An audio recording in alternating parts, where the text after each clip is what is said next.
Namaste, good evening. Okay, another topic which I always think of, especially when I go out of town or something like that, when I'm amidst nature and just something happens to me. I'm very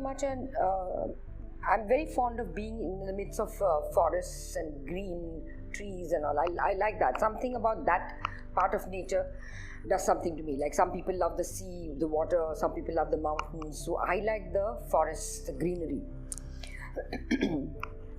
So I was contemplating on this. What is it about nature that attracts us so much? Why do people want to be amidst nature?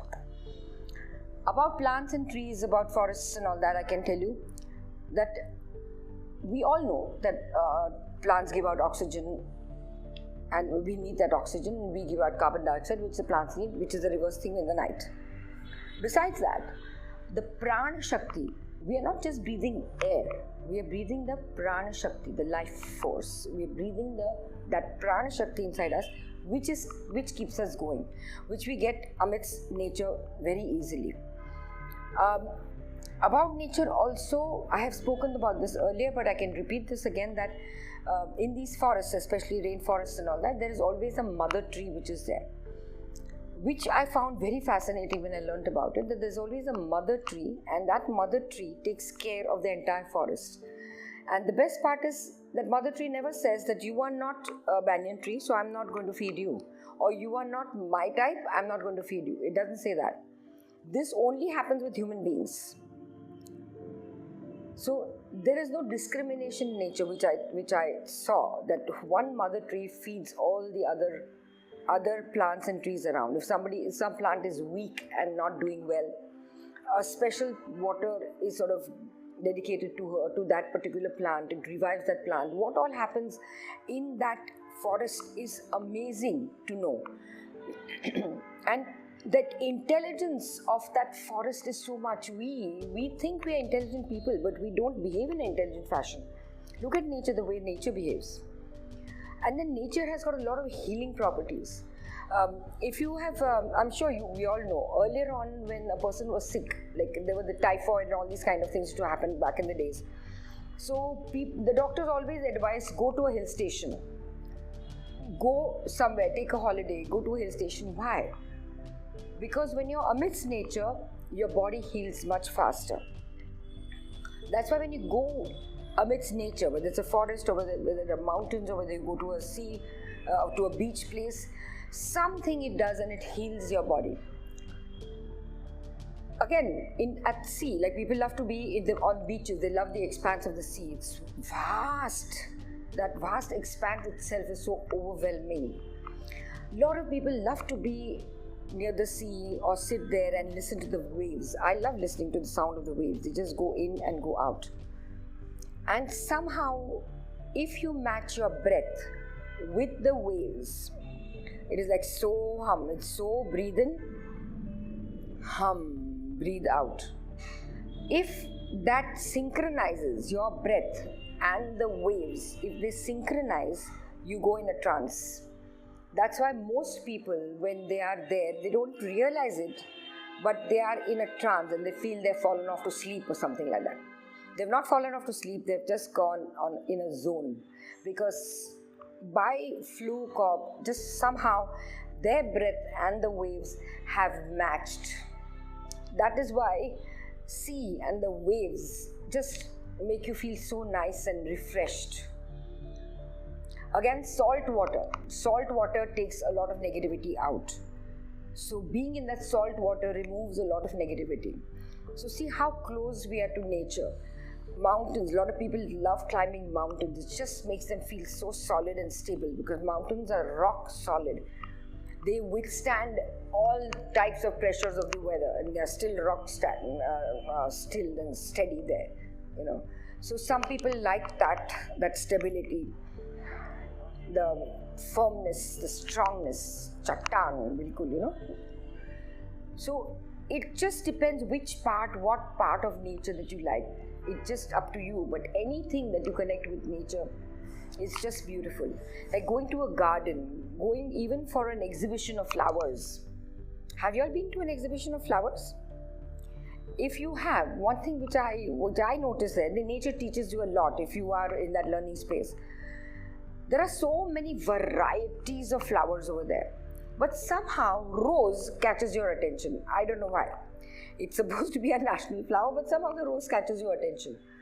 And if there is a mogra plant next to it, or if there is any other plant next to it, a lily or something next to it, they don't get jealous. They don't say, oh, all people come and just appreciate the rose. Why should I give my fragrance? Why should I give my fragrance, or why should I bloom in front of these people? Such things don't happen in nature. There's no comparison in nature. There is no distinction in nature. There's no jealousy in nature. That's why people love to be amidst nature. Because it just, whether you understand the learning or no, I don't know, but subconsciously you like being with nature. It brings you to the ground level. You're not flying, you're just absolutely at the ground level. So whether it is trees, forests, ocean, the sea, or the mountain, or even the expanse of the sky, you look at that sky, that blue sky, it is such a vast expanse, and you really wonder, where are you in this whole universe? Another thing, talking about the sky, I must tell you this particular exercise that you should do. Whenever you remember, just look up at the blue sky and just say thank you. I have no idea how it works, but it works magically. Just look up at the blue sky and just say thank you. Because if that space was not there, nothing would be there. We are all there because of that space which is there. You have to just thank that space and just say thank you. Don't say anything else. Don't ask for anything. Just look up at the blue sky whenever you remember. When you're traveling, whether you're in the car, whether you're walking on the road, just look up and just say thank you from inside. It works magically. I don't know what it is about it. It's just acknowledging some part of nature. So spirituality and nature go hand in hand. Somehow nature teaches you a lot, provided you are ready to learn.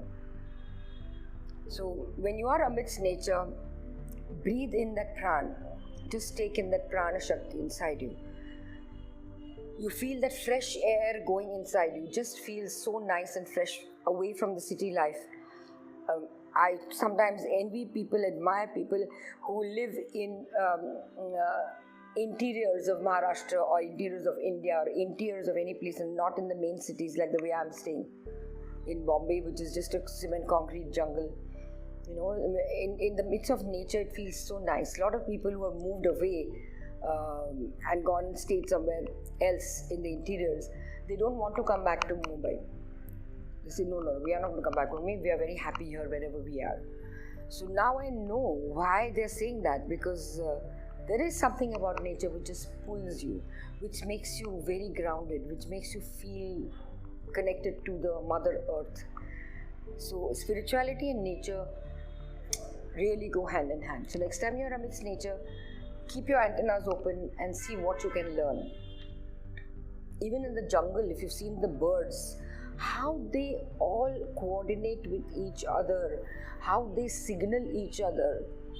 I was recently at this one tiger resort, and I saw the synchronization of all these birds. When a tiger was coming, especially when he's on the hunt, they know when the tiger is full and he's not hunting, and they know when the tiger is on a hunt.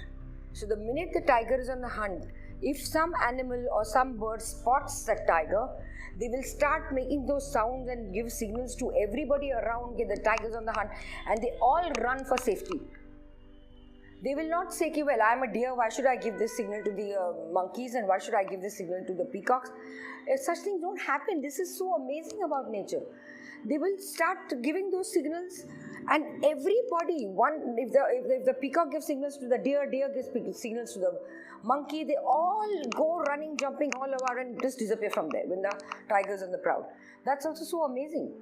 Who's taught them? They don't have a mind and they don't have that intelligence. There's that instinct which is there, that divinity which is there in everything, and also in the animals, have this thing that they have to warn everybody.